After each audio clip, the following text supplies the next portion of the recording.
Yeah. Just had a bit in my throat. I had a bit of flow in my throat. It's just like, yeah. Uh, Hello and welcome to this Eyes of Harmony podcast. On this channel we talk everything Doctor Who, new, old, well, classic. I mean, even the new Who classics becoming kind of Even classic new's now. old. But yeah, What's old is new. so old What's new is is old. it's bringing sexy back. Yeah, so yeah, we talk everything news, upcoming stuff, and kind of just everything in the universe that's of somewhat interest, or at least what we consider interesting. So obviously this week the big thing was the release of Fury of the Deep on DVD, Blu-ray, Steelbook, you know, all that jazz. They don't do 4K versions though, do they? No, they don't do that. But No. yes. Maybe that'd be a BritBox exclusive. Yeah, that would be. So and half the audience is going, "What's a BritBox?" Yeah, crazy. The Comedy Vate. I'm surprised it hasn't flopped yet, to be perfectly honest. But I guess you don't have to pay anything because they own all the rights. So literally, you just have to pay to run the service. So that's relatively Well, cheap. it can still flop. I mean, that was the same with the BBC store. Oh yeah, and no, that's still like. I love that store. I miss that. But yeah, so Fury of the Deep. Well, the physical BBC store I miss. The digital one not so much. Although it did give me good, like, I guess versions of the DVD covers that I could put on the screen when doing the reviews. Yeah. It was also nice that when they closed down that the sale was crazy. Like it was like for the physical one, yeah, crazy. Yeah, so good. But yeah, so Fear of a Deep release, got the DVD. I'm 4 episodes in, really loving it. It's a shame that it's missing. I think it's a really unique story. And the only Patrick Troughton episode story to not have the at the start of the title. It's just Fury from the Deep. The only one to not have the. Every single one of his stories. It would still work. Yeah, but I guess obviously they didn't plan like, oh, this one will be the only one. Like, they just called it Fury from the Deep. And yeah, so but it's I'm really enjoying it, and I'm liking. Obviously, won't go too much into it. We'll save it for a podcast review. But I am really liking how Victoria is all a bit like, you know, thinking about wanting to leave. It's not like a weird thing at the end of the episode where the companion just kind of like changes their mind out of nowhere. Like this is probably the best setup one that I know in classic Who for leaving, at least. Where it really makes sense for them to go at that point. Obviously Ian and Barbara, that one worked, but was still kind of like, oh, let's just use their time machine and get back to our time. You know, but I like that this one's really like thought out, and as to, you know, she's not having fun anymore, which I really like that. It was actually really amazing to see back in that black and white era Doctor Who, so a bit more like deeper. I guess that they knew that she was going to leave at the end of that story, which helped with the writing of it. Yeah, as opposed to knowing that week they were filming it, like I think it'd been the case with a lot of the previous companion leaving. Yeah, it's like, oh yeah, this person's leaving in your story, and it's like, oh crap, okay. Well, no, I think at least some of them were like the scripts are written in some instances, at least the scripts are written, and then like perhaps during filming they said in some instances, not all instances. It's kind of crazy that they could leave just like that so easily. Like, yeah, I'm gonna go, bye. Yeah.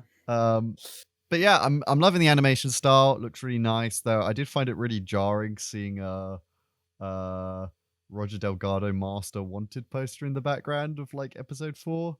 It's like, well, that was the case in the Faceless ones first. Yeah, but they used Sacha Dhawan one, didn't they? And they had both. Yeah. I don't know. It's like, I like it, but it kind of just really took me out of it for a moment, because it's like the classic kind of, it's more the classic still that they have of, you know, the more photography taken picture of the Master. It's very odd. So yeah, I've only watched like 5 minutes, unfortunately, of it so far. But I mean, the animation, I need to watch back on how the others compare. But like I find this way usually with like a lot of these animated episodes, is that they start off kind of jarring, and then you get used to it as you watch. Yeah. because yeah, I guess in it's not the most fluid animation, I say, No, but it gets the job done. It's not. I wouldn't exactly call it good animation, but it's serviceable. It gets across the point of what the story, yeah. what the story is trying to do. Can't say I'm impressed, but it's about what I expected, I suppose. Although I Yeah. did notice, even in the first 5 minutes, as they're kind of pulling the boat up onto the shore, like they're not there for a few frames, and then they just suddenly pop in partway in the screen. They're Oh, just like, really? Oh, yeah, yikes. okay. Um, yeah, I'll go back and watch that. But all I know is that out of all of the animation, I think the most impressive one is um because I watched it recently. Maybe. It's Reign of Terror. I find that one Yes, super yes. detailed, super kind of quite 3D faces, the way they turn Well, and everything. that company did the Reign of Terror, and 10th they were Planet? also the ones who did the 10th Planet. Yeah. And yeah, that kind of more fluid style, I really appreciated that. I know some people kind of found that Weird off-putting looking. a little Yeah. bit. I found that was probably, yeah, I'd agree with you. That's probably my favorite It was the style closest to that they like did. getting to what it actually was, that's what it felt like. Exactly, exactly. And I like that. But the story, though, however, is which I'm more interested in rather than because I stay away from all the stories that haven't been found yet. I like to experience it like first time. I don't want to know everything that's Mm, going to happen because then it kind of ruins it because I'm kind of expecting it to be this amazing story. mm. The only one I've read, which is The Abominable Snowman, which was so well written in the Target novel that I know that the real thing will just be disappointing because it was just Mm, so good in the book that I can't see it being better on TV. And I watched episode 2, and I remember the scene where they capture the Yeti in the net, and it's so well written in the book. But in the episode, it's like hilariously bad because it's stuck in this square camera trying to fit all this action in, and in the book you can true, go into true. detail and stuff. But I mean, I thought that I would think that for Enemy of the World, because I had that Target novel even as a kid, and it did leave quite an impression on me back then as well. mm, So, but the final thing, I mean, it's kind of difficult to compare, but the episode itself stands its own very strongly. especially episode Um, 1, that shit's amazing. Absolutely, absolutely. No, I mean both are great, really. So, I mean, I think that could also be the case for the Abominable Snowman. I mean, not every asset is going to be as good as the Yeah, it's the Target book. novel, Oh, I'm sure but it'll then you still could be also good, add a ton but of description in there that you just can't you get can't get across on the on actual. screen. And you can add you I can mean, pad bits out and make it slightly more fr- interesting, like getting knocked to the ground, having to mm. get back up again, and all that. And from the clips I saw of it, like there were certainly some cool things they were doing with it on screen, such as Jamie knocking down the entrance of a cave Oh and yeah, crushing a Yeti in that and whatnot. Like having that on screen. That I mean, they did some cool stuff with that, in some So ways. I'd be definitely interested in seeing that and seeing that animated.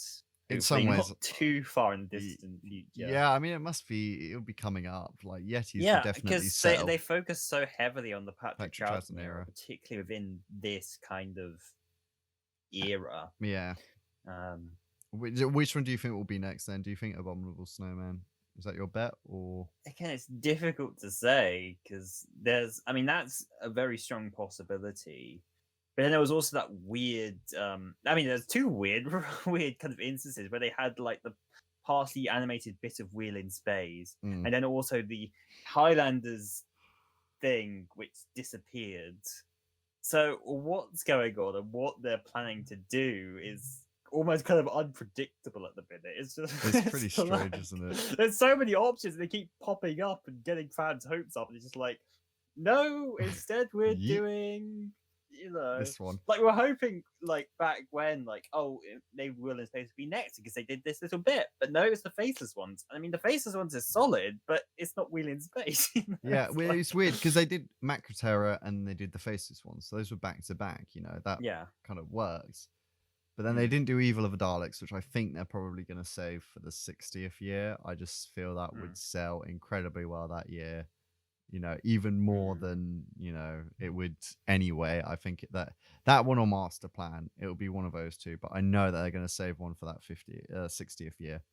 So used to say Well, 50th. considering the rate they're going at, they probably have to regardless. Yeah, but but then I found it strange that they skipped Evil, but then they didn't do Abominable Snowmen. They jumped then to Fury from the Deep, and episode after that would be Wheel in Space or Space Pirates. Those are the only ones past.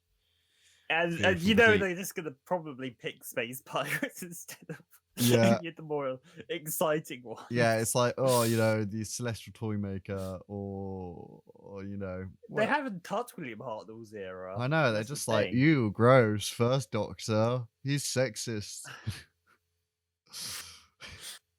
Well, I think the thing is, to an extent, is that they're trying to just reuse assets. So that of course. They got like they've sheets got the for models. the first Doctor, the second Doctor, and Jamie, and that they can sort of reuse them. For the different stories. Though they nevertheless did Sharda and made an entirely new set for Tom Baker, despite only being one episode. So it's kind of like it was the reason, but the reason they did Sharda was to get his recordings of I know. So it makes sense, but it is like, oh, okay, we'd want to jump to. But I feel now that they've got Victoria, Abominable Snowmen or Evil of the Daleks seems a bit more likely because they've at least got her face model. All you had to do is reanimate the hair for whatever. Although that's another weird thing is that they seem to keep redoing them, right? Every 5 minutes, it seems like they're having like a new model sheet because they had like one for Power of the Daleks, and then they redid it when they moved on to Macra, when they started doing like Faceless ones and Macra Terror, and I think they got another one now for Fury from the Power of the Daleks special edition, so it's like they keep changing it, just keep improving it bit by bit. I mean, that's what happens when you work on something that you're like, oh, I don't even know if I'd call them an improvement. They're just different. Slightly smoother, I guess. I don't know, it's strange, but I'm enjoying it a lot. Honestly, if I'm taking sorry for interrupting, if I'm choosing art styles for like Patrick Troughton in particular, like I think probably the best representation would probably honestly be the original like Invasion. I actually really liked how they kind of drew him in that. Oh yeah, that was a really good animation actually. That was Cosgrove Hall. Yeah, and they were they stuck to making Danger it look Mouse more and realistic, whatnot. didn't they? Yeah, like I know it was kind of stiff. It wasn't very.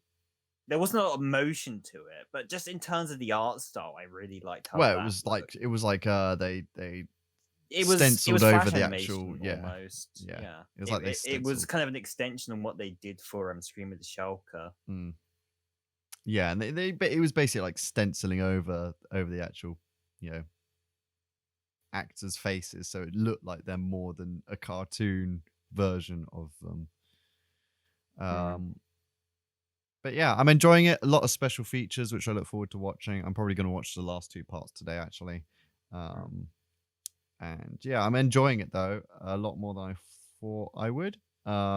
This one never really completely interested me, but I think like evil, sentient seaweed is it's caught my interest as I've kind of watched it more. Like the way that I mean, you'll see, but I don't want to spoil it for you. But I'm enjoying it a lot, and I'm glad they did choose to make this one. At this point, I guess like the other ones. I mean, at this point, we're going to buy them anyway. So it doesn't really matter the order that we get them in. As long as they hopefully do all of them. Like, that's... I'll be annoyed if I Marco Polo is just too much effort. I'll be like, yeah, but if there's none left to do, well, they kind of might already as well said do that, it. But yeah, I get not doing them now when you've got easier ones to do in the meantime. But eventually you'll get to the point where you're like, okay, well, we've only got these big ones left. It would be more weird to then just not do them than it's like, okay, we'll just put the budget for 2 of them into one and just put them in a the thing is like they don't do the box sets anymore. They could literally do like the animated box set or something, like how they have like well, they probably include them with the season box sets whenever they get to yeah, the big Blu-ray ones. Yeah. I wonder when the next Steelbook's going to come. That'll be Series 7 next, won't it? wonder if Would the be, 50th. yeah. Probably won't be too long. Yeah, I mean, we should get announcements for what the next animation one is going to be soonish, next couple of months. You'd hope so. Yeah. And that takes me on to other announcements which might be coming. So Doctor Who is actually for once having a strong presence at Comic-Con online. So New York Comic-Con, Interesting. and yeah, so first of all, there's a spotlight panel which has Jodie Whittaker, Mandip Gill, and Bradley Walsh. So that's pretty cool. I'm hoping that we'll get a trailer for Revolution of the Daleks. But will it be Comic-Con? Well, I'm guessing if they're posting it online can't be Comic-Con exclusive. I was about to say, but then it's like, oh yeah, this is going to get leaked regardless. Yeah, so we'll just record the screen anyway. So it's Comic-Con online. So yes, so this is October 8th to 11th is what's happening. And live stream 3 panels on New York Comic-Con YouTube channel. From leading entertainment brands. So that's really cool. So I'm hoping we get a little bit of information about what's going to be coming up. Probably won't get Bradley Walsh will probably not, let on if he's leaving or not. But I think he probably is. Well, I mean, usually they announce these things beforehand, though. Well, that's only if they're replacing the companions, because they have to announce who's new coming in. But if they're just getting rid of 2 and it's just going to be Mandip Gill, I don't think they'll announce it, because it'll be more of a shock if they leave. Even if people are expecting it, it'll be more of a okay, they are leaving. Like that's it's more like an expected surprise, I guess. Well, if that makes sense. I mean, we'll see. But I think the reason they announce these things beforehand isn't so much to avoid the shock, but more like a statement that, for the actors' point of view, that they're available for work. I guess is more the case. I mean, but the agents would do that anyway. Certain actors won't necessarily be asked to do things always if there's an expectation that they'll be committed to a long-running TV series. I think that's the reason usually why they announce these things beforehand. My thing is, though, it's Bradley Walsh has got enough going on anyway that I don't think he'd need to... maybe not so much Bradley Walsh, but for Coulson Cole. Yeah, but he has. But if remember, there was the announcement that he was going to be a lead role in an upcoming series. Of another series, basically. So I'm thinking that he is leaving because of that announcement that is being cast in this thing in a lead role. It's like, okay, well, yeah, it's basically kind of confirmation, and I think that's why they filmed the Christmas special so early, so they could get it off their schedules, or New Year special, so that there wouldn't be this waiting around starting a new project and then having to go back to Doctor Who. Like for scheduling, it made it let's just shoot it now, get it out the way, so these guys can go and then film their other stuff. So and then there's also a panel of the making of Time Lord Victorious, which there might be some interesting stuff there. And there's a sneak peek of animated series Daleks, which is due to launch in November, so that'll be interesting to see that. Hopefully a little bit more. And then the new Doctor Who games launching soon, which I guess that's a look at that one thing that the trading cards, maybe, who knows. I guess I don't know, but it'll be interesting to see what's coming up. Time Lord Victorious, got a couple of things. Hey, nice. I've read both, yeah. Oh, you read both? Oh, nice. You just packaged it up. I have. Nice. I have. I just kept it in the plastic because it's nice. It's pristine. That is a nice cover. So this one was interesting. I don't know. Well, I don't know if you plan to read these at any point or anything. I'll probably just borrow them. But this is like very much a lot more setup, kind of focusing on David Tennant, and like, of course, his characterization is great in this. Like they kind of got him down perfectly. But there isn't so much to it beyond just kind of I guess more just building up to part 2. Like there's not so wait, which one in the timeline was this? What's the comic called? So this is Defender of the Daleks. Okay, cool. So I think it's practically the start, kind of introduce the thing that David Tennant's kind of in a where the 10th Doctor's in a world where the time war hasn't happened.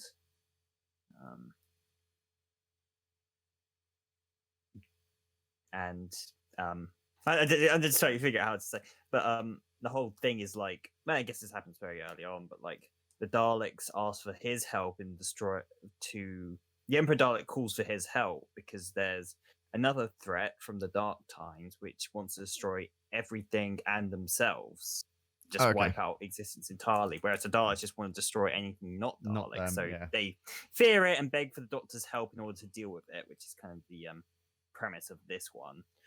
Although a lot of it, like I said, is just sort of setting up. They just kind of wander about Gara a lot, primarily. Nice. It's solid, but I wouldn't exactly say it's like, oh my goodness, this is amazing. Pick it up now. Sort of thing. Okay. This one, which came with a Doctor Who magazine, I like this a lot more. Oh, which is this the new one with Christopher Eccleston? Okay, yes, yeah. this is Christopher I should probably pick Eccleston that one up then. well, Ninth Doctor and Billy and Rose. Yeah. And yeah, they land in the Dark Times. And the whole premise is that they've landed in the war, which was mentioned in State of Decay, where the Time Lords, or at this point pre-Time Lord Gallifreyans, are fighting the vampires that were in State of Decay. Oh, that's cool. Yeah, there's some nice history there. Yeah. Okay, so that one you'd say is much more worth it then. I really did enjoy this one. This was a lot more interesting and there's a lot more kind of going on with it. So I guess if I had to recommend the two different comics, I guess this one. Although of course this one's already coming with the Doctor Who magazine, so it's worth it anyway. But... yeah, I'm just gonna text my sister and ask if she can pick me up.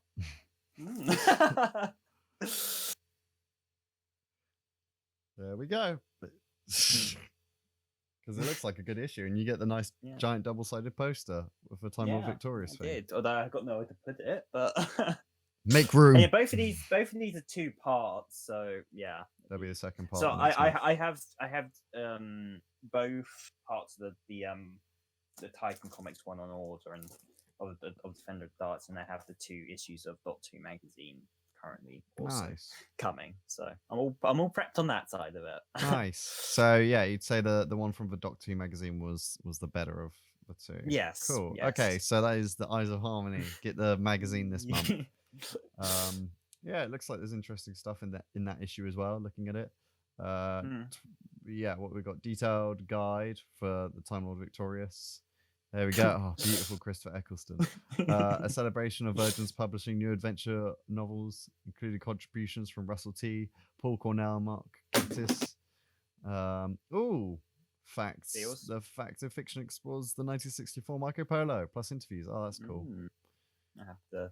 I definitely will read that shortly, and maybe I'll say a bit more about it next week. Also came with these, which is kind of make your own diorama. Yeah, I saw that. It's like cover. I don't really need it, given that I actually have in the attic still have the whole character one. I wonder if the Wallso would actually work with that. Yeah, because they only gave you part of Wall, didn't they? They only gave you 3 panels. Yeah. You could have at least filled half of it. That would have been fine. Why did you literally do 3 over the door? It was so annoying. But I probably kept the price down, I guess. But hey ho. But it's cardboard. No, I meant for the remember it went on the little because of the knob dots. things. Yeah, it pushed on.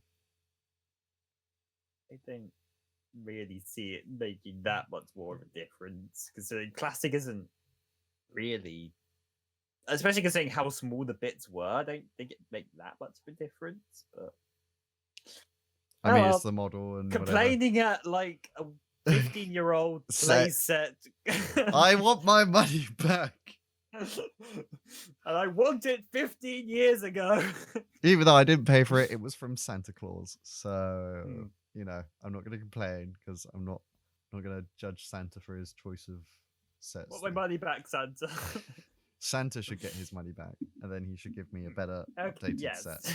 There we go. Give money to me. Yes, let's be fair here. to Santa.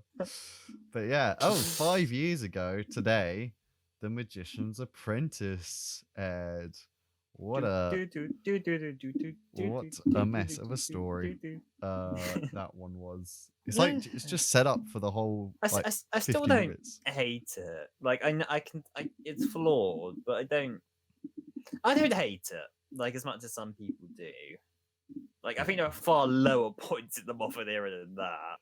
I don't know. It's messy. The part 2's better, which is familiar, but like oh sure, part 1 is I don't actually deny all that, over the place. but I think this was because this was one that we did do a first thoughts, wasn't it, or was it? Yeah, I think that was actually the one we started. I think that was the first one. Yeah, that's why. That's crazy. Wow, I think we were 5 very years ago. positive about it actually. At the time, I think we were, yeah.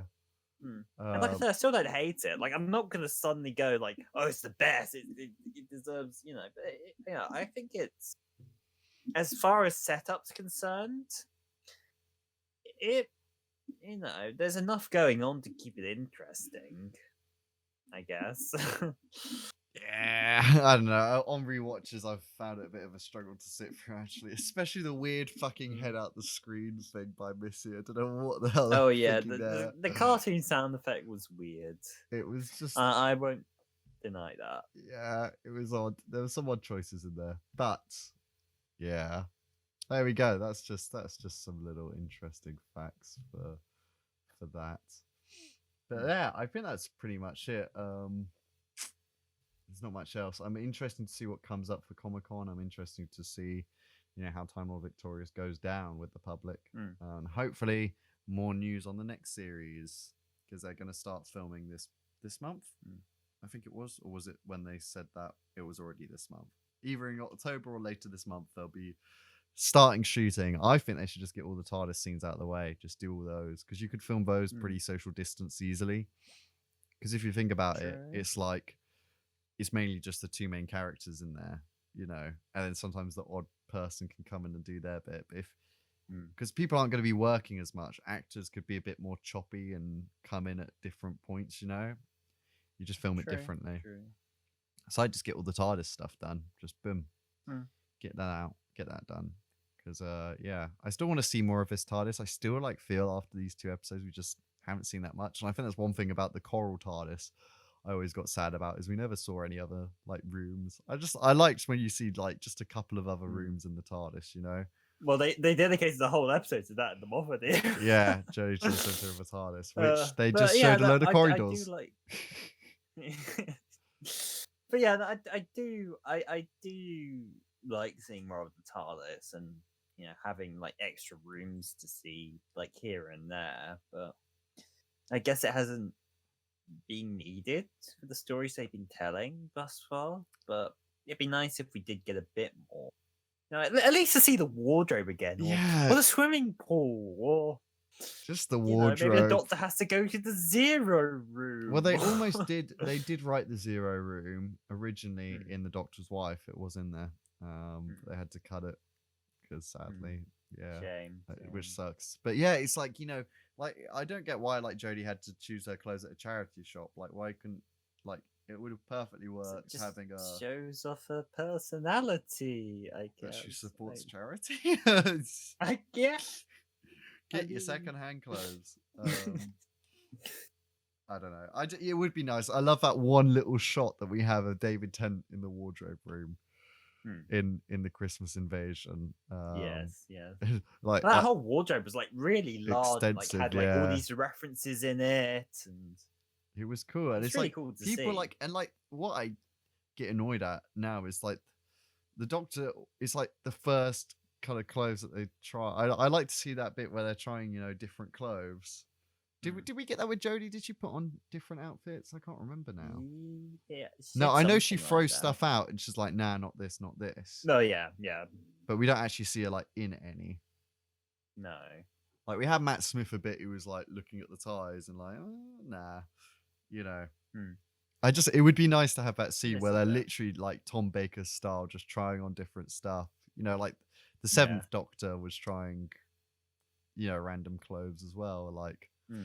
I kind of want something like that again. Just it's fun. It would be nice to see. Like, why do they always know exactly what they want to wear the first time that they put it on? You know? Mm, well, yeah, but I mean, they don't always clearly because they Well, change recently been sometimes. changing. Yeah, I mean, Peter Capaldi was all business. Then he was all Yeah, hoodies and tarts and trousers. Weirdest yeah. combination of clothes. I don't know why the hell they went. Oh yeah, you know what? People are gonna love Peter Capaldi in a hoodie. Like, I really didn't like Mm. the hoodie. I don't know. It just to me just didn't look I great. guess it just sort of represents the changing of what they wanted to do with the character, I guess, as they went through. Eh, Because to a certain extent, the clothes do represent what they want to come across with the personality of that Doctor. I guess so, but From I prefer like series 10 was his best period of costumes for sure. Like the grey suit sure. and well, late 9 where he had that nice velvet red in like Heaven Sent. That was what a costume. Like that was like, I don't mind the variations like Matt Smith's tweed, like it's still stuck, in that same bubble. Like, David Tennant's kind of blue suit is still slightly pinstriped, I think. Is it? I don't know actually. But yeah, I mean, cool. They got There's such also a various different jackets that Tom Baker yeah. had throughout his time. But it's like the I know absolute. you weren't so much of a fan of the burgundy, but I found it kind of refreshing. I mean, refreshing. I think it's more the stories I connect with it are just not as. I just don't like them as much. So I guess it's just automatically with those. I guess I watched Leisure High before watching any other Tom Baker episodes. Maybe it was gotten yeah. It's stuck, yeah. Yeah. I mean, I just find it crazy. By the way, you can kind of see the edge maybe of people who are watching. I got a poster next to me, but how they managed to get an absolute like 10 out of 10 for like the first like those first 3 Doctors, like the leather jacket. What a costume! And David Tennant's so iconic now, crazy, so good. Like, I wonder if they knew at the time, like, this is gonna go down well. Like, I wonder if they knew, like the brown trench coat. Man, You've got to have the confidence too, right? Man, I really want a brown trench coat. I still do after all this time. Just so bloody awesome. But yeah, I think that wraps it up. I don't think there's anything else to talk about. I think that's pretty much it, really. Seems to be a lot of big finish offers on, if anyone's interested in that. Yeah, there's a lot. I mean, there's always like I'm tempted, but I got such a backlog. It's just like I can't keep spending on these things when I haven't. What's the previous? I haven't many. It's quite funny. Big Finish do like some quite funny memes on their Twitter, like using actual like well-known memes, like not cringy people trying to get down with the kids, like actually like well-known memes, and like a lot of them is like it's like the guy running down the hallway and like the shadowy figure following him, and it's like the guy running's like, oh, Big Finish sale, and then like the shadowy guy's like, my massive backlog of stories I haven't listened to yet. Yeah, it's just harder, I think, trying to get more in the zone to listen to a Big Finish. I mean, I've still got a couple I need to watch or listen to. Just because like I need to be in that different zone, but maybe I'll make a dedicated time in my week now that I've got my uni timetable where I'm just like, right, this is the Big Finish period. And I just lay down and listen to some Big Finish for a bit just to tune out everything else, all the stress. But yeah, sure. I actually guess going on that, actually, just before we finish, they announced another David Tennant series. Yeah, kind of. They're absolutely milking his quiet period. They really are. But I don't dislike that, to be honest. Oh yeah, I mean he's definitely like using them as much as they're using him. It's like I've got no work, I can work from home. Here you go, like you want me. People are buying it. Like it's this perfect partnership. It's like people are gonna buy this if you do it. David's like, I've got no work on. Yeah, let's do it. But this one sounded interesting though. This whole but I'm still so excited for freaking Christopher Eccleston, baby. Like, of course, it's gonna be insane hearing his voice again. I know that in the first episode they're gonna like do a build up that you won't hear his voice for a while. It will be like Rose. That is how they're gonna do it. He's lost his voice. I'm pretty damn sure they'll do a build up like that, like they did in Rose, where like everyone's just waiting in the first episode to hear his voice. That's how they're gonna do it. If they don't, they're missing an absolute trick. Because that is exactly what I'd do if I was writing it. I'd be like, okay, everyone wants to hear him, so we're gonna make him wait. Like the Dalek invasion of Earth, where like they're like, oh yeah, the Daleks are back this week, and literally it's at the end as it comes out the water. Like perfect, such trolling. And then it makes you have to then watch the next episode to actually get your fix of the Ninth Doctor. That's the perfect way you do it. You always like, if people really want something and you say, yeah, it's coming back this episode, you always just do it at the end. So they have to come back to next week to get their full-on fix of it. Like what they did with the John Sim Master, you know? In the finale, it was right at the end did he reveal himself, even though we kind of got him. He was, you know, playing a character, he's disguised. Yeah, fucking awesome. Great moment. But yeah, that's cool. Yeah, have you listened to Out of Time yet, actually? I haven't, no. Yeah, it'd be cool. Let us know when you have. Will do. I'll probably borrow it from you. Nice. Cool. Right. Well, that's it for this week, guys. You know, comment below what you think of Fury of the Deep, Timelord Victorious, if you've got any other comics, or if you're planning to get, what are you planning to get? And yeah, what do you think is going to be animated next? And do you think they're going to say anything at Comic-Con? I hope so. That'd be nice. It would be nice. Although, where are they slotted in? At some point between the 8th because and if 11th. they're focusing on, you know, the future Doctor Who with the panel with Jodie and whatnot, and then they're focusing on Timelord Victorious and with the other, like I don't think there's a panel where animation really fits. I don't know. Oh, for animation, I don't think. No. No, I don't think that will be here. I think animation will just be like enough. You know, like when they released Fury of the Deep, they just did a teaser trailer and that was it. You just dropped the yeah, same with the faceless one. I think it'll be like that for that at least. But for the new series, I think hopefully maybe a trailer. I think we must get one by now, like a little teaser trailer for the Dalek one, even if it's like, you know, like 10 stills of all the characters just looking like. And then like a Dalek at the end. That's all it will be. And like a big explosion. That if we get that, that'll be enough. We can What's up, guys? Yeah. We can talk for an hour about that. So there we go. That will do nicely for us. So please, you know, BBC, if you could do that, that would be brilliant. Thank you very much. The whole plot's with Daleks being like anti-maskers. Yeah. You can't breathe in them. You can't force us. If You're Daleks, stamping our rights. If Daleks can overtake the universe inside metal casings, you can wear a mask. There we go. Thank you very much for listening, everyone. We will see you next week. Bye. Bye.